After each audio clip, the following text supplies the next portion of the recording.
Hello दोस्तों, नमस्कार, good evening. और कैसे हैं? सब ठीक ठाक? आई होप सब ठीक ही होंगे। दोस्तों, आज नाग पंचमी थी तो मैंने सोचा चलो हम भी ब्लॉग बना लें नाग पंचमी पे। तो आज नाग पंचमी के बारे में बात करेंगे। कुछ इंडियंस हिंदुस्तानी लोग जानते हैं कि नाग पंचमी हम क्यों मनाते हैं या इसका रीज़न क्या है, लेकिन कुछ लोग ऐसे भी हैं जिनको नहीं पता कि नाग पंचमी क्यों मनाई जाती है, इसका इतिहास क्या है, इसकी हिस्ट्री और बायोग्राफी क्या है। तो चलो आज हम बात करते हैं नाग पंचमी के बारे में। और आई होप आपको वीडियो बहुत अच्छी लगेगी। अगर वीडियो अच्छी लगी तो प्लीज़ एक लाइक कर दीजिए और बेल आइकन दबाकर मेरा चैनल सब्सक्राइब कर लें, क्योंकि ऐसे मैं मोटिवेशनल वीडियो आपके लिए लेके आता रहता हूँ। तो चलो शुरुआत करते हैं। नमस्कार दोस्तों, आज हम बात करने वाले हैं भारत के एक ऐसे पर्व की जिसमें एक ऐसे जीव की पूजा की जाती है जिससे इंसान हजारों वर्षों से डरता आया है और उसका सम्मान भी करता आया है। यह पर्व है नाग पंचमी। तो सावन के महीने में आने वाली नाग पंचमी सिर्फ नागों की पूजा का दिन नहीं है। इसके पीछे हिंदू परंपरा में कई पारिवारिक कथाएं, धार्मिक मान्यताएं और प्राकृतिक से जुड़ी हुई धारणाएं मौजूद हैं। लेकिन आखिर नाग पंचमी की शुरुआत कैसे हुई? नागों को देवता का स्थान क्यों दिया गया? भगवान विष्णु और भगवान शिव ने नागों का क्या संबंध है? महाभारत की कौन सी घटना नाग पंचमी से जोड़ी मानी जाती है? और सबसे महत्वपूर्ण, नाग पंचमी हमें आज के दिन समय से क्या संदेश देती है? तो आइए इन सभी सवालों का जवाब विस्तार से जानते हैं। तो सबसे पहला पॉइंट हम बात करेंगे कि नाग पंचमी क्या होती है। Who is Nag Panchami? तो नाग पंचमी हिंदू धर्म में मनाया जाने वाला एक प्रमुख पर्व है। आमतौर पर यह पर्व श्रावण मास के शुक्ल पक्ष की पंचमी तिथि को मनाया जाता है। अंग्रेजी कैलेंडर से यह सामान्य जुलाई या अगस्त के आसपास आती है। 2026 में नाग पंचमी 17 अगस्त को पड़ रही है। इस दिन नाग देवताओं की पूजा की जाती है और उनसे परिवार की सुख शांति तथा सर्प भय से रक्षा की प्रार्थना भी की जाती है। भारत के अलग अलग क्षेत्रों में नाग पंचमी मनाने के तरीके भी अलग अलग हैं। कहीं नाग देवता की प्रतिमा का चित्र की पूजा की जाती है, कहीं मंदिरों में विशेष पूजा होती है और कहीं नागों से जुड़ी हुई लोक परंपराएं देखने को मिलती हैं। धार्मिक परंपरा में इस दिन अनंत, वासुकी, शेष, कंबल, ककरोटक, अश्त्र, धृतराष्ट्र, शंखपाल, कलिप, तशक और पिंगल जैसे नागों का स्मरण किया जाता है। यानी नाग पंचमी केवल किसी एक सांप की पूजा नहीं, बल्कि हिंदू परंपरा में नागों से जुड़े व्यापक धार्मिक प्रतीक और देवताओं के सम्मान की पर्व है। अब है पॉइंट नंबर 3, नाग पंचमी की सबसे प्रसिद्ध पौराणिक कथा। तो अब आते हैं नाग पंचमी से जुड़ी सबसे प्रसिद्ध कथाओं में से एक। यह कथा राजा जनमेजय नागों और आस्तिक मुनि से जुड़ी हुई है। धार्मिक ग्रंथों में वर्णन तथा के अनुसार नागों की माता कुद्रू ने अपने कुछ पुत्रों को श्राप दिया था, इसीलिए पीछे समुद्र मंथन में जुड़ी एक घटना बताई जाती है। समुद्र मंथन से एक दिव्य घोड़ा प्रकट हुआ, उच्च श्रवा। तो क्रुदु और उसकी जो सौत भिन्नता के बीच उस घोड़े के रंग को लेकर विवाद हुआ। क्रुदु ने अपने नाग पुत्रों से कहा कि वे ऐसा उपाय करें कि जिससे उनकी बात सही साबित हो, लेकिन कथा के अनुसार नाग पुत्रों ने उसकी बात मानने से इनकार कर दिया, क्योंकि उन्हें छल करना उचित नहीं लगा। इससे क्रुदु क्रोधित हो गई और उन्होंने नागों के लिए एक जाने वाले एक विशाल सर्प यज्ञ में अनेक नाग नष्ट हो जाएंगे, वो उन्होंने श्राद्ध किया। तो समय बीता, महाभारत की परंपरा से जुड़ी कथाएं के अनुसार राजा जनमेजय ने अपने पिता परीक्षित की मृत्यु के बाद नागों के विरुद्ध सरप्रस्त यानी सपर्प यज्ञ की करवाया। इस यज्ञ का उद्देश्य नागों का विशेष विनाश करना था। कथा के अनुसार एक एक करके अनेक नाग यज्ञ की अग्नि की ओर खींचे जा रहे थे, लेकिन अभी आस्तिक मुनि वहां पहुंचे। आस्तिक मुनि ने राजा जनमेजय को समझाया और उन्हें यज्ञ रोकने का अनुरोध किया। राजा ने उनकी बात स्वीकार कर ली। इस तरह अनेक नागों की रक्षा हुई। धार्मिक परंपराओं में बसंत पंचमी नागों की परंपरा में पंचमी तिथि तथा नागों की रक्षा से जुड़ी हुई इस घटना का विशेष महत्व माना जाता है कि इसी कारण नाग पंचमी को नागों का सम्मान और उनकी रक्षा से जोड़कर देता है।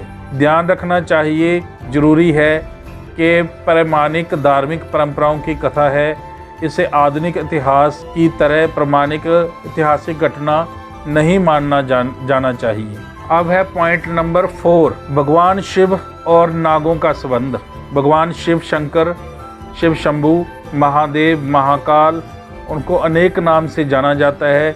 उनका नागों से क्या संबंध है? नाग पंचमी की बात भगवान शिव के बिना पूरी नहीं हो सकती। भगवान शिव के गले में जो नाग का चित्रण हिंदू धर्म में बहुत प्रसिद्ध है।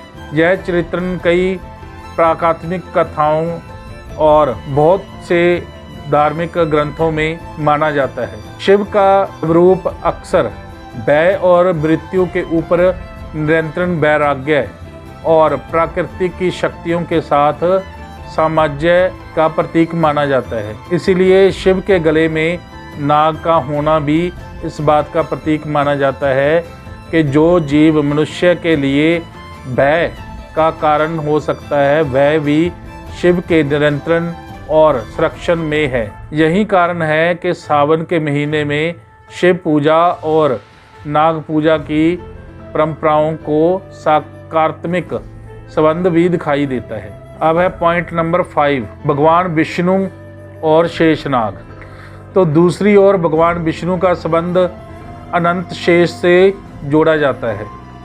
धार्मिक चरित्रों में भगवान विष्णु का शेषनाग की शस्य पर श्री सागर और विराजमान दिखाया जाता है। यहाँ नाग केवल एक सांप नहीं बल्कि अनंतता का संरक्षण का प्रतीक बन जाता है। इसलिए नाग पंचमी को अनंत और शेष जैसे नागों का स्मरण महत्वपूर्ण माना जाता है। नाग परंपरा हिंदू धर्म में इतनी गहराई से जुड़ी हुई है कि अलग अलग ग्रंथों और क्षेत्रों में नागों से संबंधित अनेक कथाएं मिलती हैं। अब बात है guys point number 6, Nag Panchami के दिन क्या किया जाता है। अब बात करते हैं कि नाग पंचमी के दिन लोग क्या करते हैं। कई परिवार इस दिन व्रत रखते हैं। नाग देवता की प्रतिमा, चित्र और प्रतीक की पूजा की जाती है। फूल, धूप और नैवेद्य और अन्य पारंपरिक पूजा सामग्री अर्पित की जाती है। कुछ परंपराओं में नाग देवता के नामों का समर्थन किया जाता है। धार्मिक मान्यताओं के अनुसार इस पूजा का उद्देश्य नाग देवताओं को प्रसन्न करना और परिवार के लिए सुरक्षा तथा कल्याण की प्रार्थना करना है। एक महत्वपूर्ण बात यहाँ समझना जरूरी है, परंपरा में सांपों को दूध चढ़ाने की बात मिलती है, लेकिन वास्तविक सांपों को पकड़ना, उन्हें परेशान करना या उनके साथ छेड़छाड़ करना उचित नहीं है। आज नाग पंचमी को सुरक्षित तरीके से, जैसे नाग देवता के चित्र और प्रतिमा की पूजा करके मनाया जा सकता है। इससे धार्मिक भावना भी बनी रहती है और वन्य जीवों को नुकसान पहुंचाने से भी बचाया जा सकता है। अब बात करते हैं पॉइंट नंबर 7, नाग पंचमी का धार्मिक महत्व कई स्तरों पर समझा जा सकता है। पहला है, यह नाग देवताओं के सम्मान का पर्व है। दूसरा, यह प्राकृतिक और प्रति सम्मान का संदेश देता है। तीसरा है, यह हिंदू परंपरा में मौजूद उस विचार की दृश्यता है कि मनुष्य को अपने आसपास मौजूद शक्तियों और जीव जगत के साथ संतुलन बनाकर रखना चाहिए।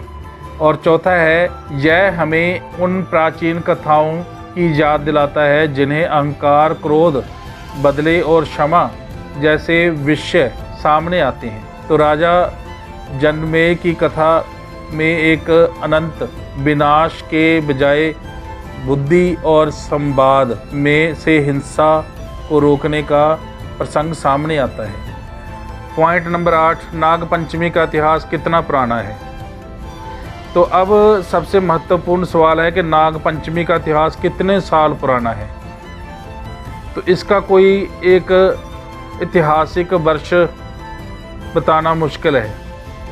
नाग पूजा की परंपराएं भारतीय संस्कृति में बहुत प्राचीन है और नागों से जुड़ी हुई मान्यताएं विभिन्न धार्मिक ग्रंथों, लोक कथाओं और क्षेत्रीय परंपराओं से मिलती है। इसीलिए यह कहना ज़्यादा सही होगा कि नागपंचमी एक लंबे समय तक विकसित हुई धार्मिक और सांस्कृतिक परंपरा है, न कि किसी एक तारीख को शुरू हुआ पूर्व। इससे पीछे अलग अलग क्षेत्रों में अलग अलग कथाएं भी प्रचलित हैं। कई नाग देवता को भूमि और वर्षों से जोड़ा जाता है, कहीं शिव से, कहीं कृष्ण से, कृष्ण की कालिय नाग वाली कथा जो है उससे, और कहीं जनमेजय तथा आस्तिक मुनि की कथा से। तो इसे विविधता में नागपंचमी को पूरे भारत में अलग अलग रूप में मनाया जाता है। तो दोस्तों, नागपंचमी सिर्फ नागों की पूजा का पर्व नहीं है, यह एक भारतीय सांस्कृतिक और प्राकृतिक धार्मिक आस्था और प्रामाणिक कथाओं और जीव जगत के प्रति सम्मान की एक अनोखा संगम है। इसीलिए सबसे बड़ी सीख शायद यही है कि जिस जीव से हमें डर लगता है उससे अस्तित्व का भी प्राकृतिक में अपना महत्व है। इसीलिए आज नागपंचमी में अक्सर नागों देवताओं की जो नमन करके उनके साथ प्राकृतिक और जीवों के प्रति जिम्मेदारी का जो संकल्प भी ले सकते हैं। आप सभी का नागपंचमी की ओर से हार्दिक शुभकामनाएं और जय नाग देवता, जय महादेव। वीडियो अच्छी लगी तो प्लीज़ आप लाइक करिएगा, कमेंट करिएगा और शेयर करिएगा। तो मिलते हैं फिर किसी और नेक्स्ट मोटिवेशनल वीडियो के साथ। तब तक के लिए सभी को हर हर महादेव।